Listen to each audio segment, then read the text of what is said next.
We set up Pop-Up U to let you know that the educational experience is everywhere. Yep. At Pop-Up U, classroom is always in section. We're in Jersey City right now. We're about to go to the hottest barbershop, Etiquette Life. Let's go set up a Pop-Up U. Let's do it. Let's do it.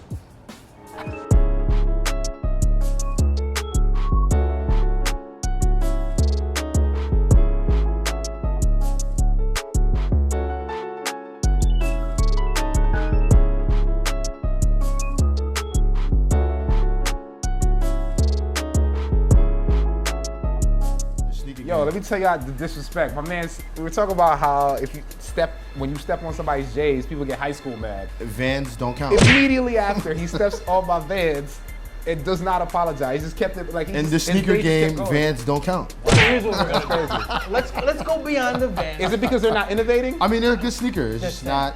So let's talk about innovation. You want to say something about innovation? Right. So in education, one of the things that we really need to talk about is, are you innovating or are you not?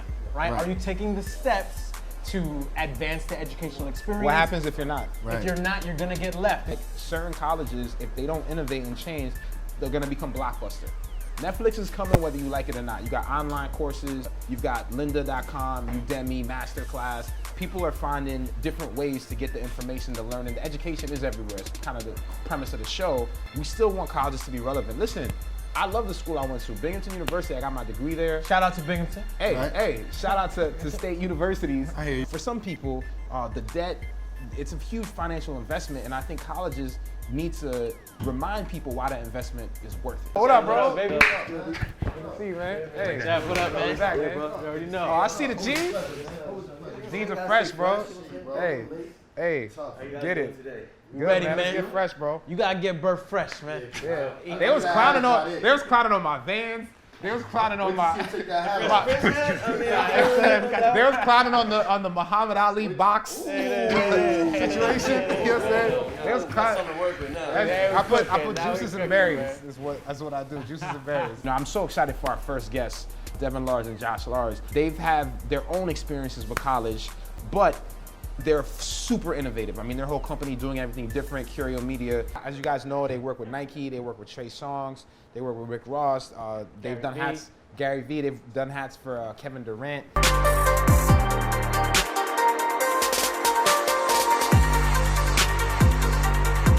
Stuff that they do with celebrities is because they were able to break beyond the mold. We're gonna find out how they do it. This is gonna be classes about to be in session. Like we said, education is everywhere. You already know. Hey, there we go. Dev, what up, baby? Good to see you, man. Josh, what up, baby? What up? You already know. Thank you for handling that. What up, G? You good? How's the flight? Good? Yeah, that's what's up, man. See, Bird about to get the cut, man. Yeah. Oh, Josh, you good, man. I took time picking this spot. Josh look over there nervous in his seat, bro. I don't know what's happening, boy, but Bert, don't do me wrong, Bert. How did authenticity play a role in you guys getting the Nike deal? Because I know at one point you were emailing somebody for like a year. Yeah. Well, no, that was with Tesla. Oh, that was with Tesla? So when we got Tesla, we were emailing Tesla for 3 years straight. Wow. And no response. And our shop was like literally right across the street from their plant. One day we sent another email, and I don't never check my spam, right? Never check my spam folder. And I was going to empty my spam, and I seen a Tesla email, and I was like, almost pressed empty. It was like 3 days old, and it was like, yo, I see you guys are right across the street. I would love to talk to you. You know, we have a vendor right now, but I would just love to open up the conversation. Wow. And I like instantly hit her back. I was like, yo, sorry, it went to my spam. I sent him a screenshot so you could see like, yo, I wasn't playing. Yeah. And we set up the meeting, and that's kind of how we started the relationship. I never check my spam folder. I usually don't either. And wow. Somehow it told me to do that. And so I sent them an email, and we set up a meeting, and I went in there and I met with him. Just like that? Yeah. Like, I mean, I probably had, I was dressed like this. Exactly. No, exactly like this, right? And so, and I went in there and I was just like vibing with him. It wasn't even it was all about establishing a relationship. Right. Because as soon as you start asking for stuff, especially right off the jump, it's like, that don't work. You know what I mean? Well, that's support like effective communication, right? Right. So I'm gonna jump. Go ahead. Right. That's a leadership lesson right there, right? Yeah. So sometimes we forget how important it is to be authentic in our conversation and the way that we communicate. So number one, the emails, right? So that's another thing, the perseverance to say, listen, I'm gonna send emails for 3 years. Patience, right? Patience. And recognize to But be. I tell you what though, if he was emailing a girl for 3 years, that'd be called thirsty. Oh, man. Yo, so But in business, it's called patience. right, it is. See that? He changed it up. He changed it up. He did his confidence back.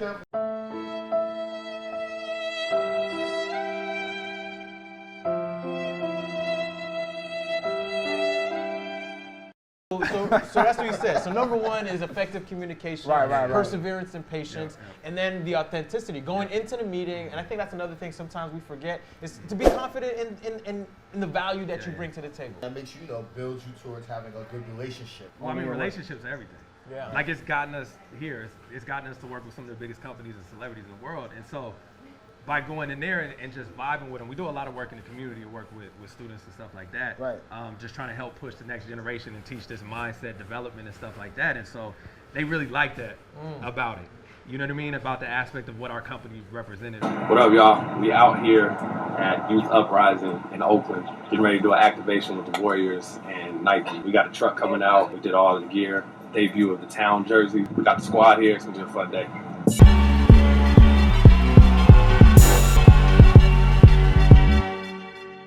I want to bring the conversation back to authenticity, and this is a real question. I've seen you speak at colleges, like you speak all across the country, and I've seen you encourage kids about staying in school. Even though you're successful, school was a place that you went to, and at one point you left. Well, I mean, it's not for everybody, right? Like, for me, I went through public school, and it was like a system that was set up for me to fail. Like, it wasn't made for me. Like, I learned different. I needed to touch things, and I learned by trying things. Absolutely. And it's like, I can't sit in the class and listen to you talk to me all the time. I need to do something. That's exactly what happened to me. I mean, I started off going to college. Right after I graduated high school, my parents wanted me to take, I was like, the one that was supposed to go to school and graduate. And, they wanted me to get a 9-to-5 job. They wanted me to work at Chipotle or 24 Hour Fitness. And I was going part-time. And, it was cool, but it just wasn't where my focus was at. I never was a good student throughout, like, I almost didn't graduate high school and all that stuff. But I went to school, How long did you go to college?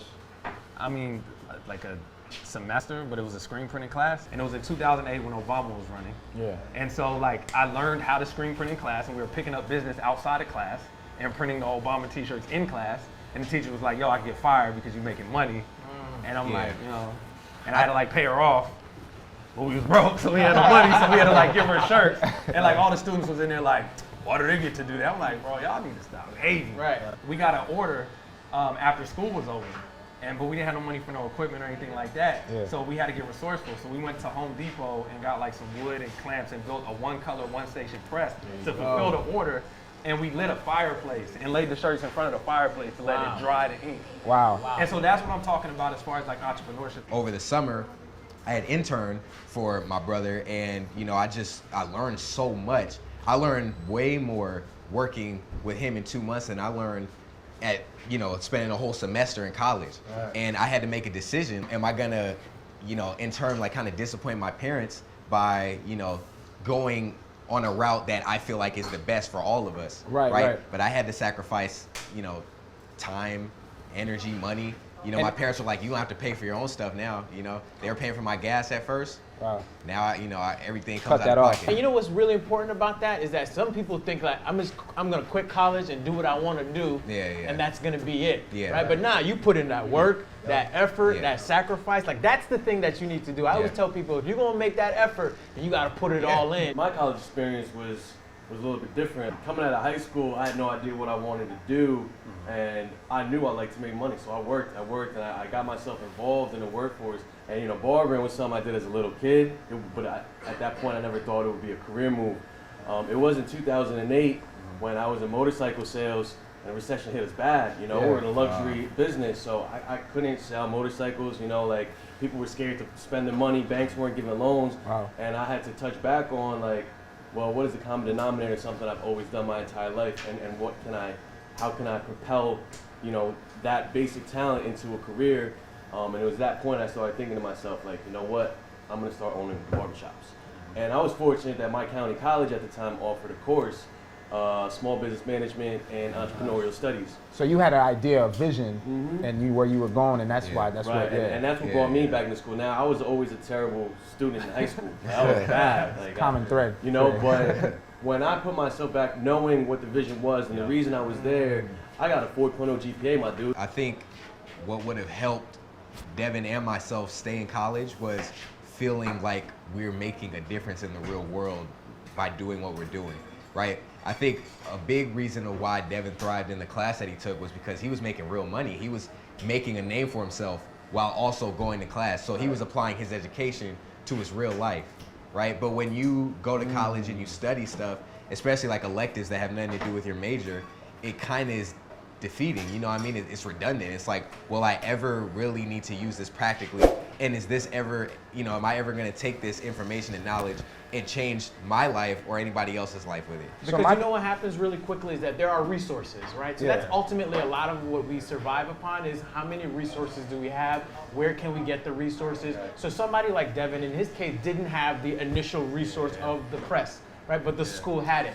So we have to find these institutions and push these institutions into saying, we need you to create more resources that are going to have somebody like him who wants to create his business, who wants to be an entrepreneur, that he can survive. But we also want to make sure that those students who are interested in the world of academia and things like that, they need to have their space too. Oh, but they just can't be the only voice that exists. We need to have a voice for those other people who want to be great leaders, who want to lead, who want to be musicians, who want to be entrepreneurs. And now when you forge these two areas, that's what we have to do. So when we say, you know, that's why we go back to Pop-Up U, right? So Pop-Up U is about saying we in class right now, right? We're learning things right now. Now this is something that we, you know, institutions should be having these conversations. And you only see that typically when somebody's going to school for being a nurse or a doctor. Right.